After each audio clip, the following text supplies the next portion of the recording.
এমন তো হতে পারে জোহরে জানাজা তোমার, এমন তো হতে পারে জোহরে জানাজা। কেমন করে ঘুমাও তুমি ও মানুষ, কেমন করে ঘুমাও তুমি ফজর করে কাজা।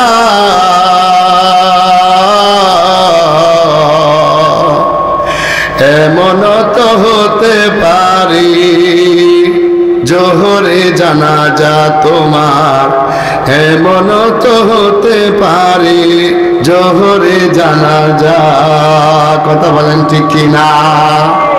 জোহরে জানাজা হয়ে যাইতে পারে বাবাজি। আর এজন্য আজ থেকে আমরা নিয়ত করব, জিন্দেগিতে যতদিন বেঁচে থাকবো ব্যবসায়ী করে ব্যবসা করে হালাল ভাবে তুমি ব্যবসা করো, মিথ্যা কথা বলো না। দেখবেন একটা কাপড় কেনার জন্য যাবেন, আপনি একটা কাপড় ক্রয় করার জন্য যাবেন, দেখবেন ব্যবসায়ী বলবে ভাই মাত্র 1300 টাকা দিয়ে ক্রয় করা হয়েছে, আপনার জন্য কেবল মাত্র 1200। আপনারা বলেন সত্য বললো না মিথ্যা বললো?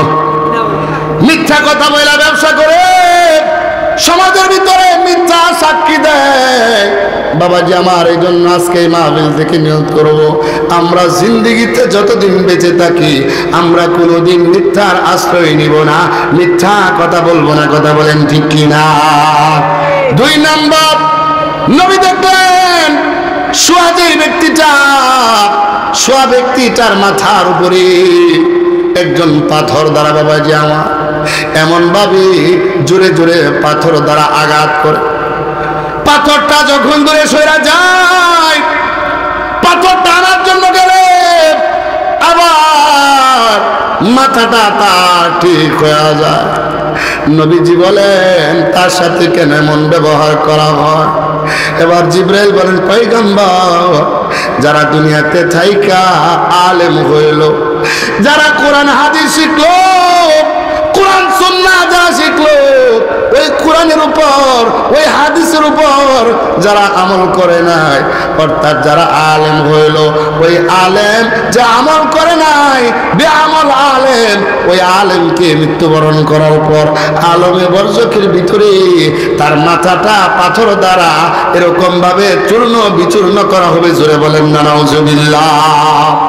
তাইলে বাবাজি আমার আজকে আমি বয়ান করলাম, আমি আপনাদেরকে বয়ান করলাম, কিন্তু আমি যাইয়া যদি আমি নিজেই ফজরের নামাজ না পড়ি, বাজান রে আমি যতই বয়ান করি না কেন, আমি বক্তার বয়ানের দ্বারা আপনারা কোনোদিন হেদায়েত পাবেন না। কথা বলেন ঠিক কিনা? আমি যদি আমল না করি তাহলে 2 নম্বরে ধরছে আলেমরাও কিন্তু ছাড়ে নাই। আলেম হইলা, কোরআনের হাফেজ হইলা, হাদিস শিখলা, জুব্বা লাগাইছ, পাঞ্জাবি লাগাইছ, আহারি আমার তো মনে মনে অনেক বড় ভয় লাগে, টেনশন লাগে। আমি যদি মারা যাওয়ার পর আমি দুনিয়াতে যদি আমল না করি তাহলে তো মৃত্যুবরণ করার পর আমার জাহান্নাম ছাড়া কোনো গতি নাই। কথা বলেন ঠিক কি না? আর আমি যে কথাগুলো বললাম এগুলোর উপর আমি যদি নিজের আমল করি, নবীজি বলেন তার জিহ্বাটা আগুনের কেসি দ্বারা তার জিহ্বাটা কেটে ফেলা হবে বাবাজি। এজন্য আমিও দোয়া চাই, আমি ওয়াজ করি, আমি কথা বলি, আমি আগে নিজে যেন আমল করতে পারি, আপনারাও যেন আমল করতে পারেন। আল্লাহ কবুল করেন, সকলে বলেন আমিন। তাইলে 2 নম্বরে ধরছে কারে? বলেন না কারে ধরছে? একটু জোরে বলেন কারে ধরছে? আলেমরে ধরছে। 2 নম্বরে আলেমকেও ছাড়তে হয় নাই। 3 নাম্বার নবীজি সাল্লাল্লাহু আলাইহি ওয়াসাল্লাম বলেন, নবীজিকে জিবরাইল, নবীজি বলেন জিবরাইল যেই লোকটা দেখতে পাইলাম কিছু অর্ধলঙ্গ নারী এবং পুরুষরা আগুনের চুলার ভিতরে ঢোকায়া তাদেরকে এমনি ভাবে আগুন দ্বারা তাদেরকে পোড়ানো হচ্ছে, মহিলারা যেমন ভাবে ডাউল পাক করলে তেজপাতাগুলো নিচ থেকে বদলাইতে বদলাইতে উপরে উঠা যায়। নবীজি বলে দেখতে পাইলাম নারী এবং পুরুষরা একবার উপরে উঠা যায়, আবার এরকম ভাবে নিচে নামা যায়। এবার জিব্রাইল বলেন পয়গম্বর যারা দুনিয়াতে থাকিয়া যারা জিনার কাজ করত, যারা খারাপিয়ত করত, পর্দা যারা করে নাই, জিনার কাজ যারা করত, এই আগুনের চুলার ভিতরে ঢুকাইয়া তাদেরকে এরকম ভাবে আগুন দিয়া জ্বালানো হবে। জোরে বলেন না নাউজুবিল্লাহ। তাইলে বাবাজি আমার কোরআনে কারিমে আল্লাহ তাআলা বলেন ওয়ালা তাকরাবুজ জিনা ইন্নাহু কানা ফাহিশাতাও ওয়া সাআ সাবিলা।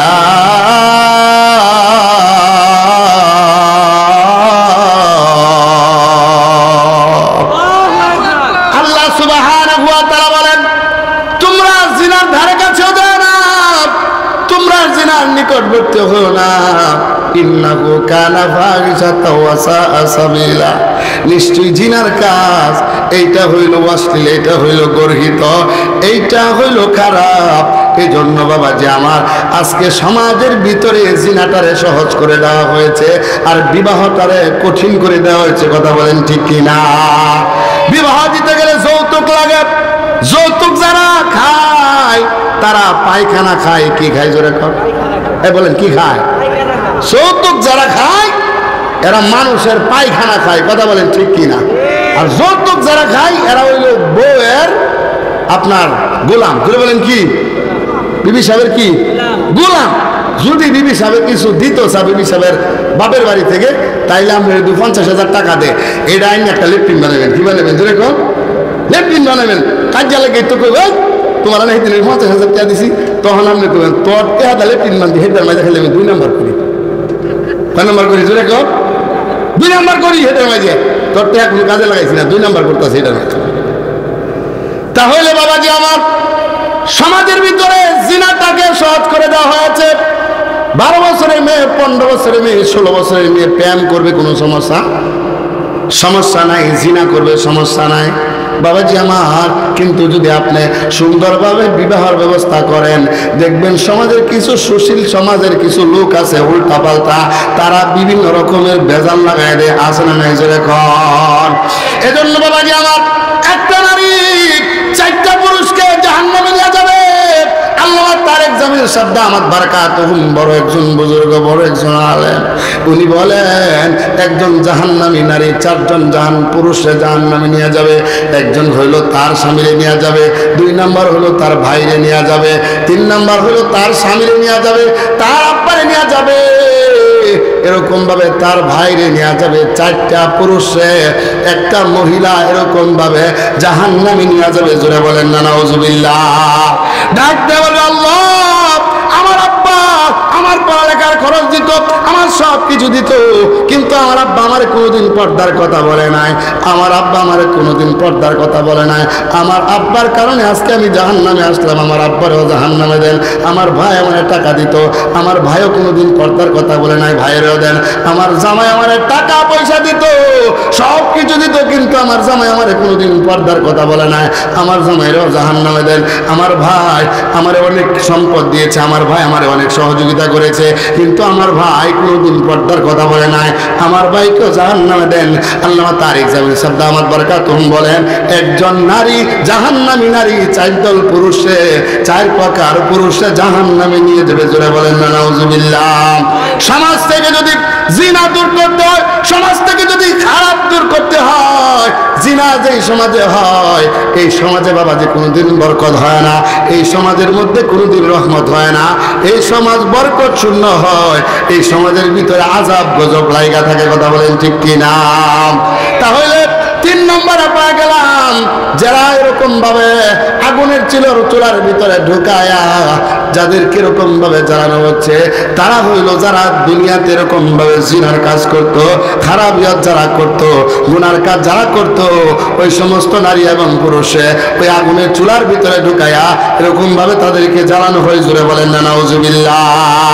4 নম্বর যে আমলটা আল্লাহ সুবহানাহু ওয়া তাআলা নবীজি সাল্লাল্লাহু আলাইহি ওয়াসাল্লামকে জিবরাইলের মাধ্যমে জানাইলেন।